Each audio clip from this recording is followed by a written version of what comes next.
Everyone, welcome back to a brand new Film Tricks with Daryn. My name's Daryn, and we're going to be doing a brand new film trick today. The film trick is going to deal with being outside, doing a stunt, and then also and split screens.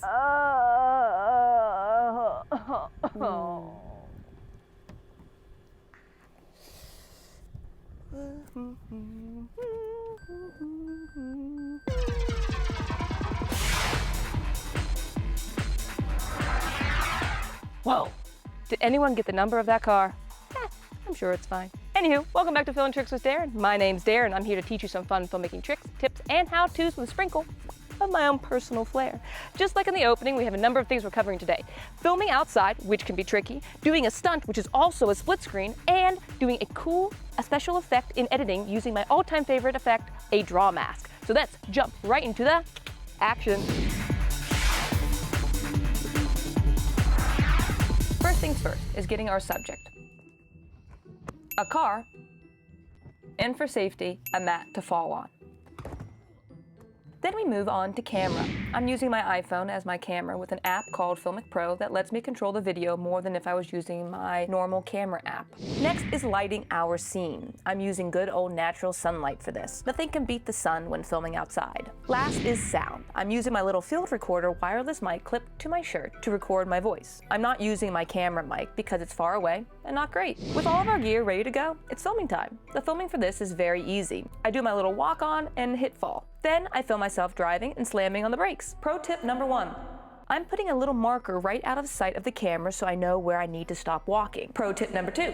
Since this is a split screen, I need to make sure nothing changes on the camera, otherwise the two shots won't match up. Pro tip number 3, the sun is always moving, and it's very important that everything stays the same when doing a split screen. You have to film pretty fast when you do the first walk and fall and then the driving. Otherwise, if the sun moves too much, then the shots won't match up because of the shadows. With the filming a wrap, now on to editing. As always, I'm using Final Cut Pro, but you can apply these steps to almost any editing software.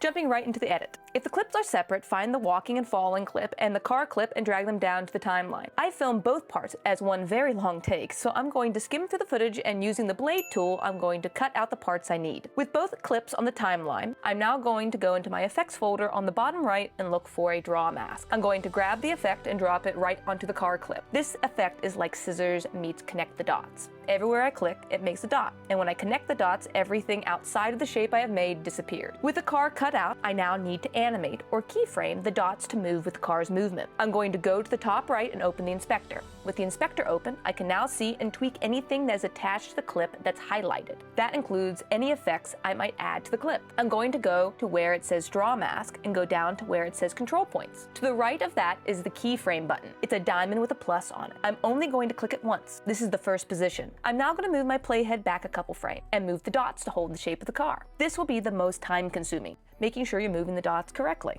Once all the keyframing is done, you can go back into the inspector, find the draw mask again, and give those lines you have made a feather. Feathering is softening the cutouts you have made. With that all done, now comes placing the car clip on top of the walking falling clip and finding the right moment where I react to getting hit and the car being at the right place to hit me. To add a little more violence, I'm going to speed up my reaction clip, the one of me falling. Clicking my range tool, the range tool will only affect the parts of the clip that I highlight. After highlighting the section of me falling, I'm going to go into my retime editor, hit custom, and speed up that section to 120%. One last tweak. I'm going to cut out a couple frames to make it look like my head is really whipping about. Last is adding the right sound effects to make it really feel like there was some impact. With that, you're done. Thank you so much for watching and supporting our little channel. I hope you feel inspired to go out and make your own. And if you want more draw masks, take a look at our past videos.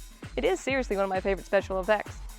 I hope to see you next time, everybody, and remember, keep filming.